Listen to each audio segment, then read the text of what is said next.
भगवान राम, हनुमान और वानर सेना के साथ सीता माता को बचाने के लिए दक्षिण की ओर तेजी से बढ़ रहे थे, लेकिन उनकी गति अचानक रुक गई।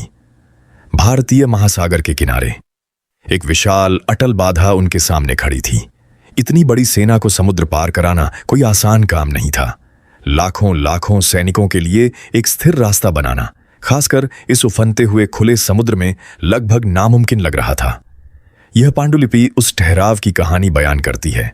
बाईं तरफ प्राचीन संस्कृत श्लोक बताते हैं कि सेना आगे बढ़ने का कोई रास्ता नहीं ढूंढ पा रही थी। दाईं तरफ की इलस्ट्रेशन में दिखाया गया है राम का पहला रिएक्शन, पूरी विनम्रता। उन्होंने 3 दिन तक समुद्र देवता की प्रार्थना की, इंतजार किया कि पानी खुद रास्ता दे दे। उन्होंने प्रकृति के नियम का सम्मान किया, अनंत धैर्य दिखाया, लेकिन जवाब में सिर्फ सन्नाटा मिला।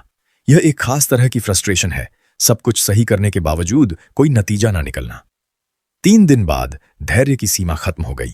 शांत प्रार्थना अब ठंडी, फोकस्ड अर्जेंसी में बदल गई। न्याय इंतजार नहीं कर सकता था।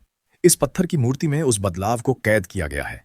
राम अपने धनुष को कसकर पकड़े हुए हैं, तीर चढ़ाया है और पानी पर अपना अधिकार जताने को तैयार हैं। वातावरण तुरंत प्रतिक्रिया देता है। तेजी से काले बादल घिर आए, समुद्र उफनने लगा, मानो उनके आने वाले प्रहार का दबाव सहन न कर पा रहा हो। अंत में समुद्र देवता प्रकट हुए, डिस्ट्रक्शन रोकने के लिए। उन्होंने समझाया कि वे प्रार्थना को अनसुना नहीं कर रहे थे। वे खुद अपनी प्रकृति के नियमों से बंधे थे, गहराई और प्रवाह के नियम से। केवल गुस्सा भौतिक नियमों के खिलाफ ज्यादा कुछ नहीं कर सकता।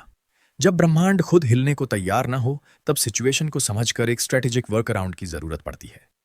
समुद्र देवता ने एक अलग रास्ता बताया। उन्होंने सेना के अंदर पहले से मौजूद स्पेशल टैलेंट्स की तरफ इशारा किया। उन्होंने नल और नील को चुना, जिनके पास वो इंजीनियरिंग स्किल्स थीं जो दूसरों में नहीं थीं। उनके पास एक अनोखा एडवांटेज था। भगवान राम का नाम लिखकर वे भारी भरकम पत्थरों को गुरुत्वाकर्षण से मुक्त कर सकते थे। विशाल बोल्डर्स पानी पर तैरने लगते थे, डूबते नहीं थे। लेकिन यह लूप होल सिर्फ कोशिश करने पर ही काम करता था। पूरी सेना को मोबिलाइज करना पड़ा। पेड़ उखाड़े गए, हजारों टन पत्थर किनारे पर लाए गए, एक मैसिव कोऑर्डिनेटेड सप्लाई चेन। यह फोटो उस जगह की सीमा दिखाती है जहां यह श्रम हुआ था। भारतीय उपमहाद्वीप के किनारे चट्टानी तट एक इंडस्ट्रियल स्टेजिंग ग्राउंड बन गया था। फेथ की आर्किटेक्चर इसी सच्चाई से परिभाषित होती है। डिवाइन इंस्पिरेशन को फिजिकल स्ट्रक्चर में बदलने के लिए ब्रूटल कोऑर्डिनेटेड लेबर की जरूरत पड़ती है। नल और नील पानी के किनारे मास्टर इंजीनियर्स की तरह काम कर रहे थे। जैसे जैसे सेना सामग्री आगे बढ़ा रही थी, वे हर पत्थर को पकड़कर उफनते समुद्र में व्यवस्थित तरीके से रख रहे थे। यह स्कीमेटिक व्यू बताती है कि अरेंजमेंट क्यों मायने रखती थी। क्रॉस करंट्स के खिलाफ एक स्टेबल पाथ बनाने के लिए इन अनियमित बोल्डर्स को इंटरलॉकिंग और स्टैकिंग करके एक कंटिन्यूअस फॉर्मेशन में जोड़ना जरूरी था। सेना रात भर काम करती रही। उनकी शेयर्ड फोकस और यूनिटी ने उस प्रोजेक्ट को, जो दशकों में बन सकता था, सिर्फ कुछ दिनों में पूरा कर दिया। इस एरियल व्यू में नतीजा साफ दिखता है। हरे समुद्र के बीच से एक हल्की रेत की पट्टी साफ साफ कटती हुई जा रही है, जहां पहले सिर्फ अराजकता थी। वही समुद्र जो उनकी प्रगति में बाधा बन रहा था, खुद उनकी राह का फाउंडेशन बन गया। उन्होंने ऑब्स्टिकल को ही अपनी एडवांटेज में बदल लिया। निर्माण का चरण खत्म हो चुका था। बिल्डिंग की आवाज अब राम सेतु पर टकराती लहरों में बदल गई थी। यह वाइड एरियल शॉर्ट क्रॉसिंग की विशालता दिखाता है। सेना मीलों लंबे खुले पानी पर चल रही थी, जहां किनारे की सुरक्षा धीरे धीरे गहरे समुद्र के क्षितिज में गायब हो रही थी। भगवान राम ने पहला कदम बढ़ाया। वे उस फ्लोटिंग ब्रिज पर चढ़े और वानर सेना का नेतृत्व करते हुए लंका की ओर बढ़ गए। देखिए इस मूर्ति का खुला सीना, जिसमें राम और सीता हनुमान के हृदय में विराजमान हैं।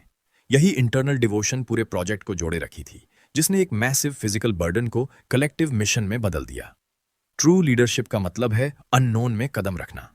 लेकिन डर मैनेजेबल हो जाता है जब आप उस फाउंडेशन पर चल रहे हों जिसे आपकी अपनी टीम ने इंजीनियर किया हो। राम सेतु का निर्माण हमें टोटल डेडलॉक से निपटने का एक डायरेक्ट मॉडल देता है। यह दिखाता है कि जब हर कन्वेंशनल पाथ बंद हो जाए, तब कैसे आगे बढ़ना है। पैसिव रहना रिस्क है। अगर आप किनारे खड़े होकर इंतजार करते रहेंगे कि एनवायरनमेंट खुद बदल जाए, तो आप मौका खो देंगे। जब दुनिया आपकी जरूरतों के हिसाब से अडैप्ट नहीं करती, तब आपको पिवट करना पड़ता है। अपनी फ्रस्ट्रेशन को लेना है और उसे अपनी टीम के स्पेसिफिक टैलेंट्स में चैनल करना है, ताकि आप खुद अपना रास्ता बना सकें।